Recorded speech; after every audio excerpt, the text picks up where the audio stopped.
Hello guys, welcome back to my channel. At kung bago ka sa channel na to, I'm Za and this is Za Canada. In today's episode, we are going to talk about the continuation of my previous video, and I mentioned there na nawalan nga kami ng status. And in this video, I am going to formally explain to you on how we were able to regain back our status here in Canada. Ano ang ginawa namin or paano kami nakapag-apply ulit ng panibagong work permit. So, panoorin hanggang dulo. And before I end this intro, thank you so much sa mga nag-subscribe sa akin lately. At kung hindi pa, mag-subscribe na po kayo. Magpapatuloy po tayo. Panoorin hanggang dulo. From islands to maple leaves, strength of a heart that believes. Goodbye to Manila, hello to the crisp air, taking a risk with a dream and So sa pagpapatuloy ng video na to, I just want to let everybody know na before pa kami mawalan ng status, matagal na ako nag-aaral ng French. And I have been sharing that in my previous vlogs or in my previous videos na hindi siya biglaang desisyon na nung nawalan kami ng status, automatic dun pala ako nag-aaral ng French. Walang ganun. Walang magic. Okay? Sa pag-aaral ng French. So, kung may nagsasabi sa inyo na in 1.5 months, they were able to learn French or they became fluent, then you have to check their background. Probably, they learned that back when they were a kid. Maybe, ano nila yon, isa sa mga subject nila nung elementary sila or nung high school. So, that's the reason why they're currently fluent right now. But if you are going to start from scratch, like as in zero knowledge at all, then mahihirapan. I have to be honest na mahihirapan kasi nga alphabet itself is quite difficult. Hindi siya marami silang variation when it comes to alphabet. Parang sa English din naman eh. For example, yung word na calf at dough, 'di ba? Isa lang naman na nagkaiba doon, letter C and letter D. Pero 'di ba? Magkaiba yung bigkas. So ganun din sa French. Marami siyang variation ng language. So merong pare-pareho na letter, lagyan lang nila ng accent na gano'n, ng accent, ng accent na gano'n. Yung mga tuldok-tuldok nila ng mga gano'n-gano'n, nag-iiba na. So anyway, so hindi siya biglaang decision, okay? Matagal ko nang alam na malaking advantage ang French dito sa Canada. Pero hindi ko in-expect na darating pala yung point na magiging lifeline namin siya. Nung una, ang goal ko lang talaga is magkaroon ng additional pathway. Additional pathway sa, of course, sa French or sa express entry. Kasi nga may tinatawag tayong French category based selection. Pero hindi ko alam na ito pala yung magiging dahilan para makabangon kami ulit. Para kami mabigyan pa ulit ng isa pang pagkakataon na makapag-stay dito sa Canada. So at the time that we lost our status, I already had an exam booked. Kumbaga, months na ako nagpe-prepare ng French exam. But I was really not taking it seriously kasi iniisip ko, may LMIA naman ako. May LMIA ako hinihintay na baka sana ma-approve. Pag na-approve, syempre, hindi ko na kailangan si Francophone Mobility Program, di ba? Kasi nga, may LMIA naman. So, nung nawalan kami ng status, like 3 days before my exam date, sobra akong nag-review dun sa exam na yun. Sa exam ko na TCF. So, we lost our status on the 3rd of March or I lost my status on the 3rd of March, and my exam was on the 7th of March. I was able to reach the other competencies. Na-reach ko naman yung iba para makapasok ako sa Francophone Mobility. But I wasn't able to reach the speaking. Kasi nga, again, ang speaking is isa sa mga pinakamahirap na i-reach when you are learning a language. Kasi hindi naman tayo nakakapagsalita, di ba? Speaking takes a lot of practice. Kahit naman sa English nun, kung hindi pa ako magko-call center, sa Pilipinas nun kung hindi pa ako magko-call center, siguro hindi ako ganito kabihasa ngayon sa English. Hindi ko sinasabing perfect yung English ko, but pwede na. I'm conversational, okay? Pwede na ako makipag-usap. Pero dati, putol-putol. As in, hindi ako makapag-hold ng conversation in English before. Okay? But, since na yun nga yung weakness ko, ang nangyari, syempre, lumabas ang score ng take ko ng 7th of March, lumabas yung score after 2 weeks, and unfortunately, syempre, hindi nga ako pumasa. Lahat ng ibang parts is okay, pero yung speaking, plakak. So, hindi siya umabot. Actually, 1 point lang. 1 point lang yung point difference. I requested for a re-evaluation of the score para sana siguro itaas nila kahit isa. Kasi 1 point lang talaga ang kailangan ko para makapasa dun sa Francophone Mobility Program. Pero, after nung re-evaluation, they said that it remained the same. Okay? And if you have seen my previous video, it's also the same month that we lost our status. Hindi na kami pwede magtrabaho, walang income na pumapasok, hindi namin alam kung paano kami makakabayad dito sa bahay namin. Hindi namin alam kung hanggang kailan kami mag-iintay ulit, kung kailan kami makakapagtrabaho ulit. And, ayun. But at that time, I was still waiting na sana ma-approve si LMIA sa April. Kasi nga, November ko pa yun iniintay eh. Baka sana sa April ma-approve na kasi nga most probably 5 months meron ng result. And yung ika-5th month niya nga, it's either March or April. Ganon. 4 to 5 months, mga ganon. Kaya lang, ako kasi, si backup plan ako eh. Hindi ko inisip na kung ano man ang mangyari doon, kung ano man ang mangyari na result doon sa LMIA na yon, hindi ako tumigil doon. Hindi ako tumigil na parang walang ginagawa. Kasi nga at that time wala ka namang trabaho, pagising mo sa umaga nang gagawin mo. 'Di ba? Ang ginawa ko is I turned that failure or I turned that time as an opportunity for me to focus para makapag-aral. So, yung failure na nangyari sa amin, na nawalan kami ng status, is I turned it into motivation. Instead na ma-frustrate ako dahil nga, hindi nga ako nakapasa dun sa French. Sinabi ko sa sarili ko na kung speaking yung weakness ko, speaking yung aaralin ko ng bonggang-bongga. So, para maging confident ako sa speaking, I tried everything.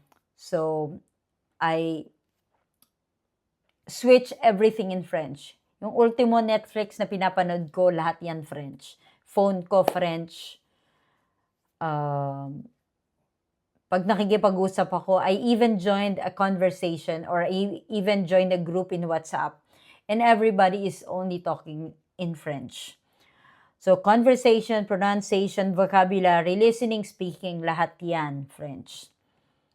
And I'm not sure if I was able to share that in my previous video as well, na may checklist ako.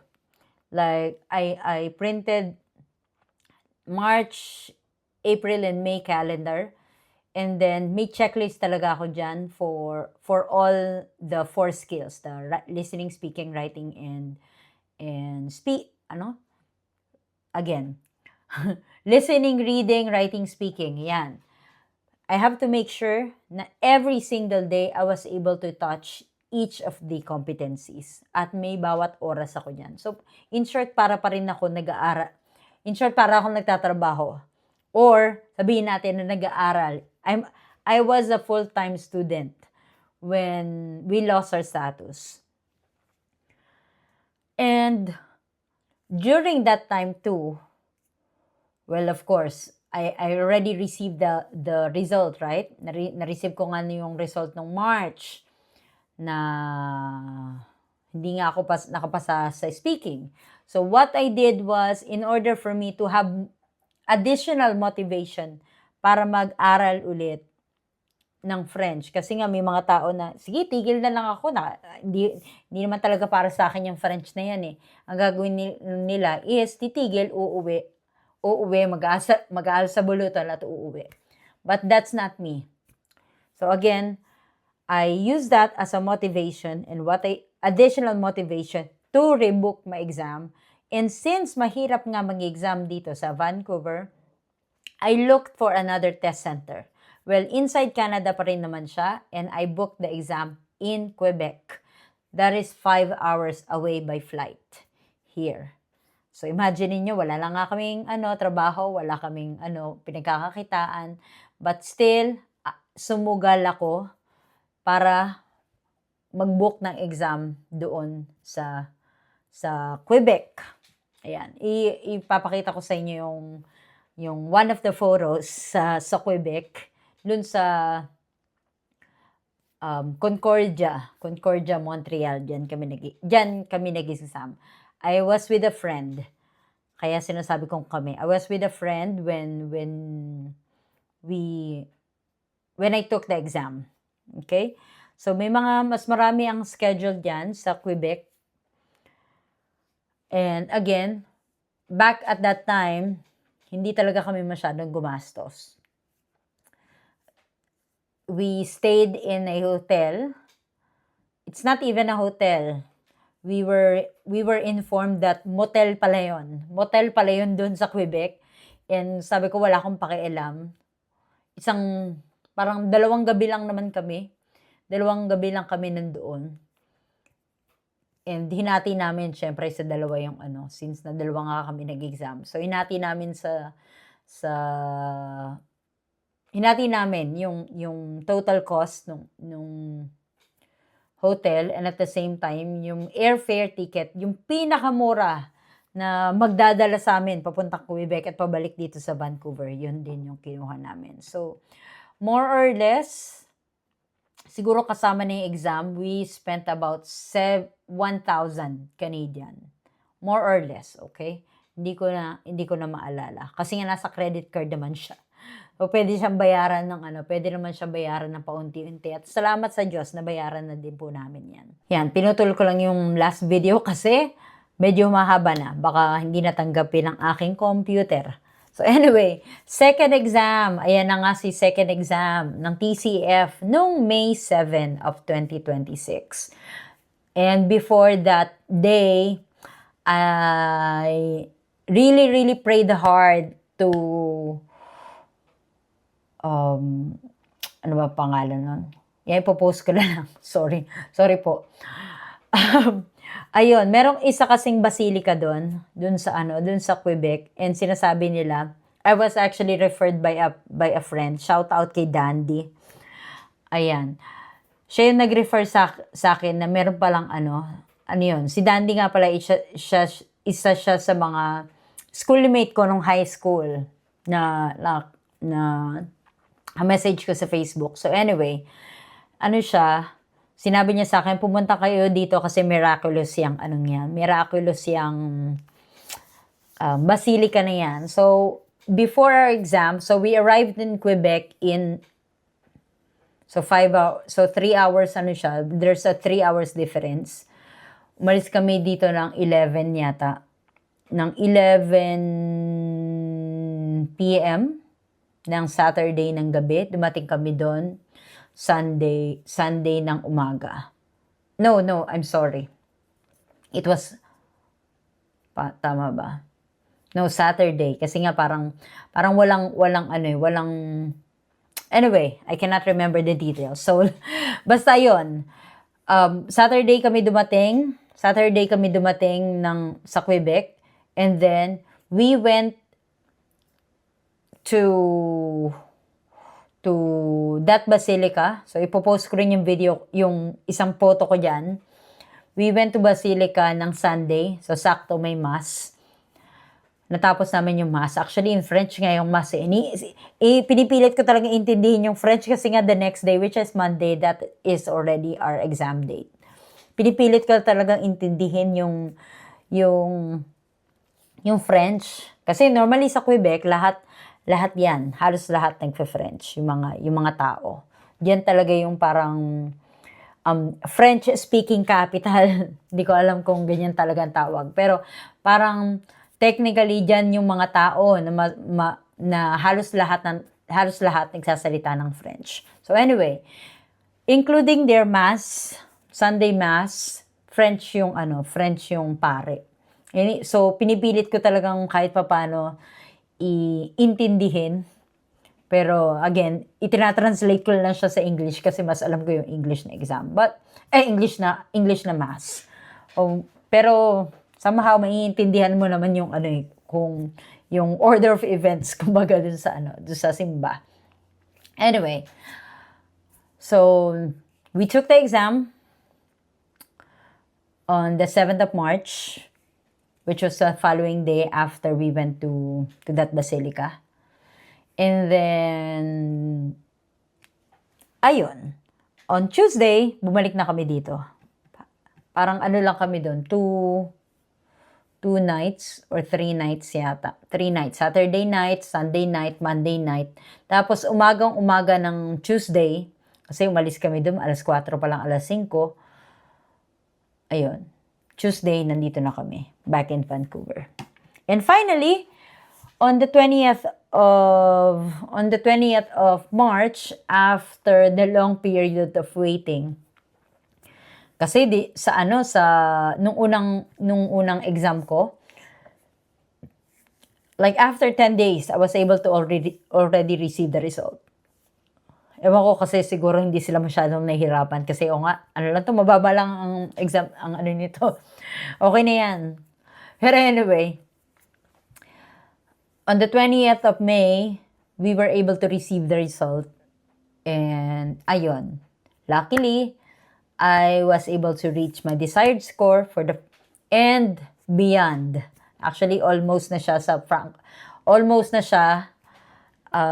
sa French category-based draw. Almost. But this time I have to pass writing naman. Isang point na lang sa writing. Anyway, so isi-share ko yan sa inyo next time. Ayun, nakapasa naman sa Francophone Mobility Program, and at that moment, I immediately talk to my ever supporting employer. Na sabi ko, I already have the result. I already have our desired score. Can we apply for that Francophone Mobility Program? And there you go. Since I already have my result, official na, I talked to my boss, which was actually in Spain at that time. Kahit nasa Spain siya, nakakausap ko pa rin siya through text messages, and sabi ko sa kanya, can you please do this? And napaka-thankful ko talaga sa boss ko kasi nga sobrang bait. Anyway, sana hindi magbago, Lord. Sana po hindi magbago. Anyway, ayun. Nag-prepare kami ng requirements. Hindi na kami nagpa-tumpik-tumpik pa. Prepared everything. Submitted all the required documents. And what are the documents that were required from me? Of course, the TCF result. I submitted my proof of learning the language. proof of funds. What else? Actually, yun lang. Resume, job offer. Ayan. And then, of course, the employer-specific number. Yan, which starts with the letter A. Yan yung nakukuha nila kapag nag-create sila ng profile dun sa employer portal for the Francophone Mobility Program. Okay? And there you go. After a month, or it's not even a month, after 20, because it was submitted on the 5th of June, and then it was approved on the 26th of June as well. So it was approved after 3 weeks lang. So 3 weeks na approved na siya. And within that same month, lahat ng stress, lahat ng paghihintay, naiyak na naman ako, syempre. Tears of joy, of course. Tears of joy. Kapag dumating sa iyo yung napakaraming stress, napakaraming pagsubok, napakaraming anxiety na pinagdaanan, everything will come to you at sasabihin mo lang, thank you, Lord. Thank you talaga, Lord. Kasi nga, kung di mo ginawa ito, siguro, hindi kami makakapag-focus sa French. So, kung may natutunan ako sa experience na to, first of all, failure doesn't mean an end. Diba? Di man porket mo magsaka sa isang exam, okay na yan. Tama na yan. Siguro may redirection lang na ibinibigay sa atin. Nung bumagsak ako sa speaking, hindi ko siya inisip na siguro hindi ako magaling. Siguro hindi talaga para sa akin ang French.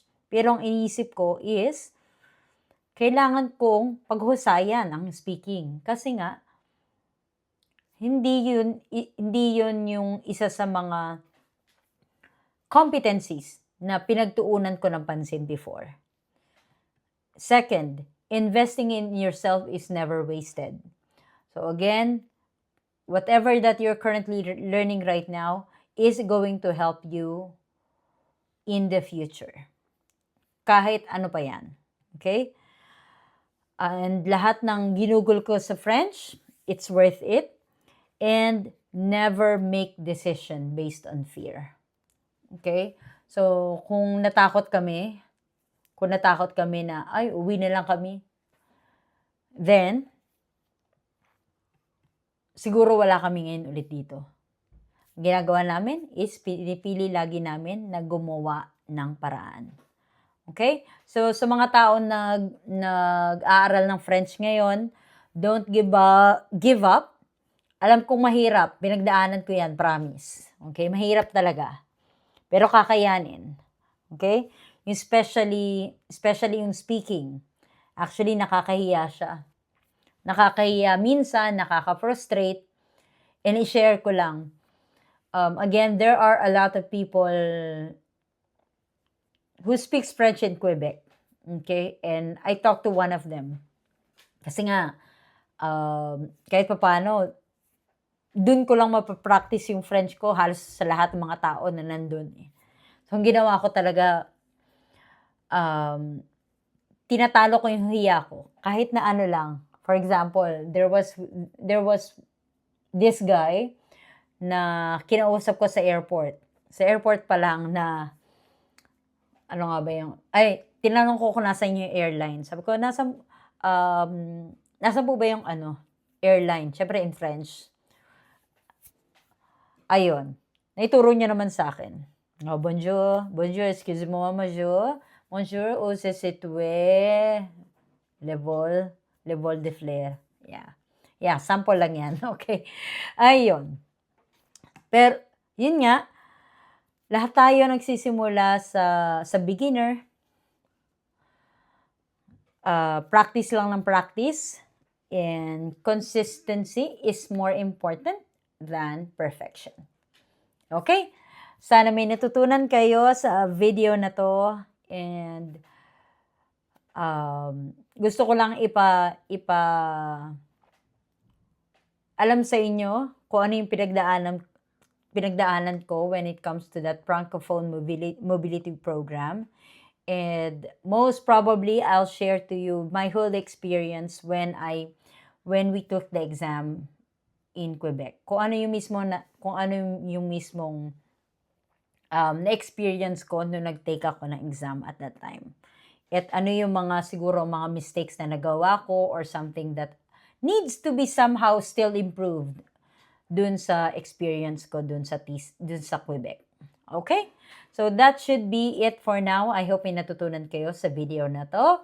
And if you like this video, don't forget to like, comment, and subscribe. At laging tatandaan, hindi kailangang hindi kailangang may peace of mind, hindi kailangan maraming pera, basta may peace of mind. Thank you for watching. Until next time. Bye-bye. Finding our rhythm in this glorious land. Oh!